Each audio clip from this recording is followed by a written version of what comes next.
I really liked your performance in the town portal. Like always, thank you very much. I had a ton of fun doing that. It was great. So yeah, shout out to Frosty and Aaron for having me. Yeah, I had a ton of fun with it. It was great. Hello everyone and welcome to Action RPG. I'm your host Aaron, and for today's video we're headed to the world of Last Epoch. Mike, one of the senior developers at 11th Hour Games, held his normal Friday Q&A live stream on Twitch, which means I get to bring you Dev Chat 138. As always, Mike answered lots of great questions from the community and gave us a bunch of teasers for Cycle 2 that have never been seen before. And if you follow my Dev Chat bingo on Aaron Action RPG on Twitch, I'm happy to report we had 2 bingos for this Friday live stream. It's always a lot of fun if you want to come by the stream on Friday. Now for this Dev Chat video, this is going to be a little different. It's going to be a little special version of Dev Chat because there's been so many teasers and leaks for Cycle 2. So I'm kind of going to compile them all into this stream. These are going to be leaks that were dropped on X. This is going to be teasers that were dropped on the Town Portal podcast. And of course, things that Mike talked about on this stream. Starting with the first one, check this out. Forge Guard has been voted for the first teaser reveal. Of course. There we go.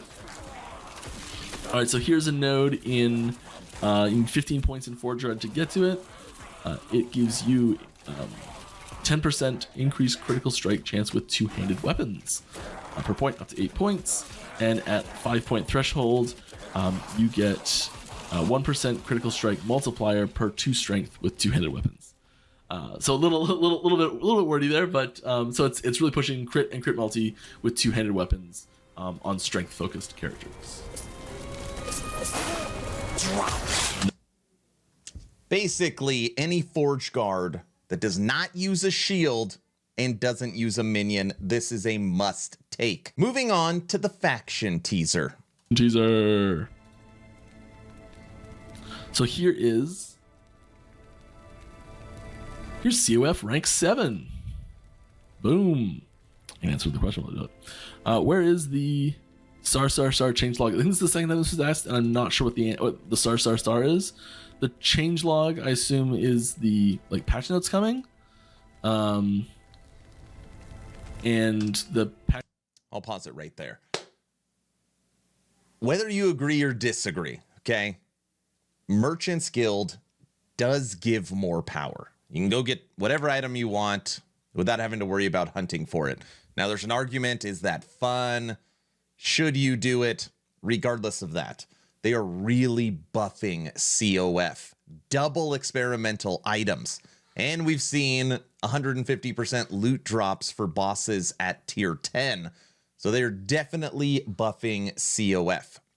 And Mike has said that most of the faction ranks are changed for both. So we're going to have to wait to see all of them. Now we're going to move over to 3 teasers / leaks on the Town Portal podcast. All right, teaser number 1. Here we go. Ooh, what is that? Mike, can you see it? Do you want to break it down first? Yeah, do you want me to read it? Yeah, okay, so this is a node in the Shield Bash skill tree. This is Indomitable Force 2-point node. Shield Bash has added melee damage based on your block effectiveness. So you get damage you get 1+1 base damage for Shield Bash per 40 block effectiveness that you have on your entire character. That's so we huge. Yeah, it's a lot. Yeah, it is a lot. Yes. Yeah. So this is the section of the Shield Bash tree without a cooldown, where it's or low cooldown. I can't remember if it's no cooldown or low cooldown, but it's where you're looking to use Shield Bash more as a bit of a damaging. You're looking to use it more as a damaging ability than strictly a CC ability. And so you're getting some damage buffs there. I like that you guys are starting to look at shields as you prepare for dual shields in the future. I think that is very smart. Right. I know we've talked about that as a someday type thing. Yeah. I'd love to have dual wield shields. I think that's a crazy fun idea in character building. It's the whole subverting expectations type of feel from a character that I think is fun and interesting. I'm telling you, if there is a future barbarian class that can dual wield two-handers for whatever negative because of it, if I walk as slow as, whatever, or dual wielding shields, EHG is... Every once in a while, your character will just like slip and fall randomly, like in Brawl. Oh no! Oh, I hated that. I would take it. I'll take it. Right. I just realized that I could just make your screen large instead of just seeing his tiny little box, so I can see it no problem now. Well, this one I can't make it. There you go. All right, so this is a passive node. If you look at the bottom, it says exactly where it is in the tree. I think it's on Sorcerer 20. Spellblade 10, super duper wrong. Good job, Mike. Spellblade. People were asking about Spellblade earlier. Yeah, so this is Spellblade 10 points. So you can get access to this from any Mage Mastery. And it is a threshold node. So a lot of people have been asking for more threshold nodes on other masteries. So we are adding those in. You're going to see lots more of those. They should be at a ratio roughly similar-ish to key nodes in skill trees. That's sort of the vibe. So this one is an 8-point node, Incinerating Aura. Your fire auras from all sources deal damage in a larger area.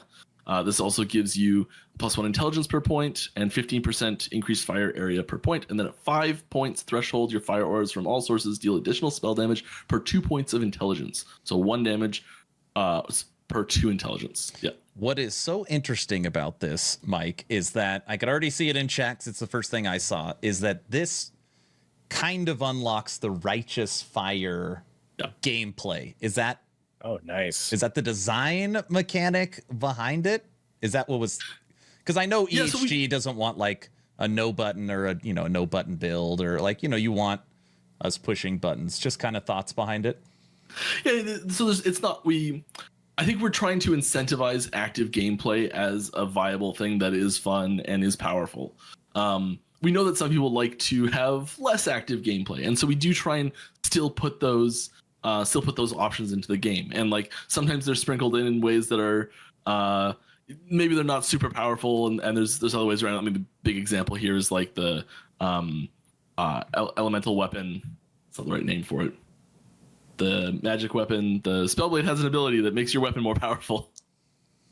And you activate it, you might as well be activating it on cooldown. Lots of people numlock it. There's a node in that tree that automates it. And the node is basically useless if you just take the numlock trick and do it. So yeah, we do like to have these, like some automation in there. And we do sprinkle them in from time to time. So we want fire auras, which was originally actually a skill of its own. It was part of the fire shield ability, so fire shield had fire aura it's one of its primary damage sources. It was a little too passive for an active ability on your bar. So we pulled that out, replaced it with Flame Ward, put fire auras into the passive trees, and we are expanding the damage that it can do because we do want this is trying to reward players who are playing a Spellblade, getting up close and personal.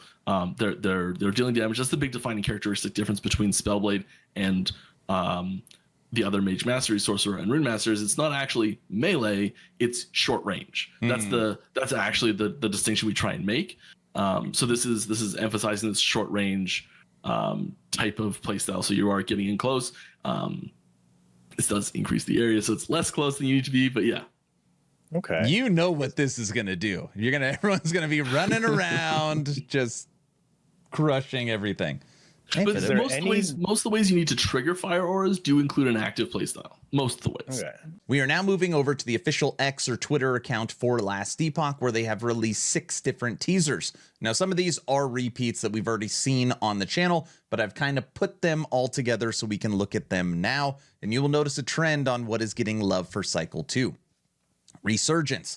If you start channeling Disintegrate, this is a new Disintegrate node in its skill tree, while having at least 1 stack of Lusomancer, it starts at tier 2. If you also have the Amplification node, at least 2 stacks of Lusomancer Disintegrate starts at tier 3. This is brand new node for Disintegrate, and it's awesome.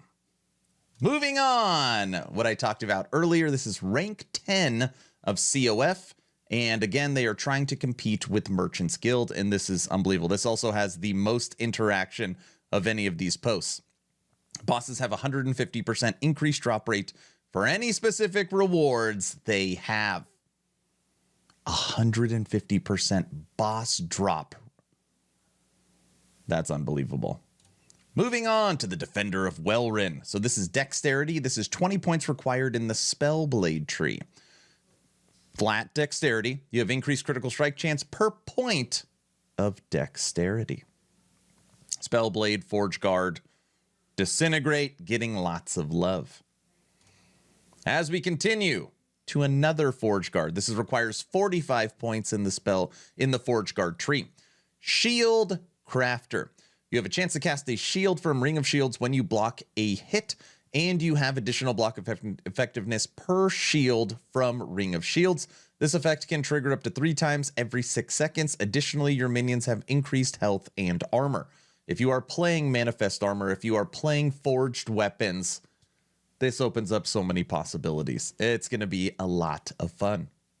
Moving on to any throwers out there, we're sticking with Forge Guard. This is 40 points into the Forge Guard tree on the passives. Throwing attack critical strike multiplier 10% with 4 points invested. Your throwing attacks have additional base. Base being the key word in this node. Critical strike chance per 5 points of dexterity. Again, absolutely huge. When you have a way of generating base critical strike chance, that is how you can get to guaranteed critical strike chance. And the last one of 6, this is Eternal Form. This is 30 points into the Void Knight passive tree. This is Vitality, life percent, and you have additional health per point, flat life of Vitality. So they're talking about how they are going to balance ward and health. This is a very simple node that you can put in that will push somebody potentially towards life. You are now in the know. That is the 10 latest teasers that EHG has showed us coming to Cycle 2 in 20-ish days. And I'm going to give you an 11th right now. During the Town Portal podcast, Mike came out and confirmed that a brand new crafting material is coming to Cycle 2.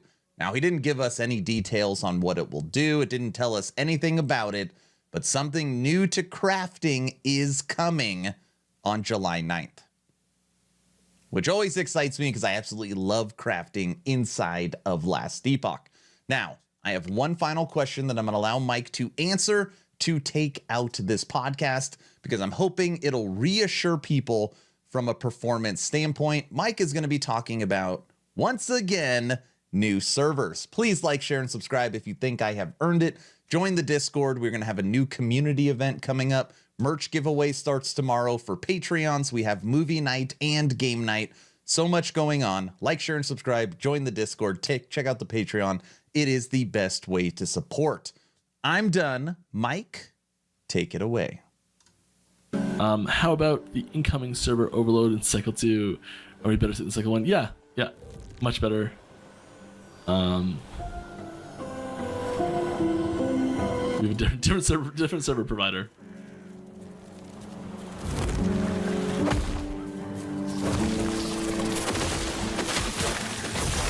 And different backend infrastructure, and different matchmaking server, and different. It's so much has changed.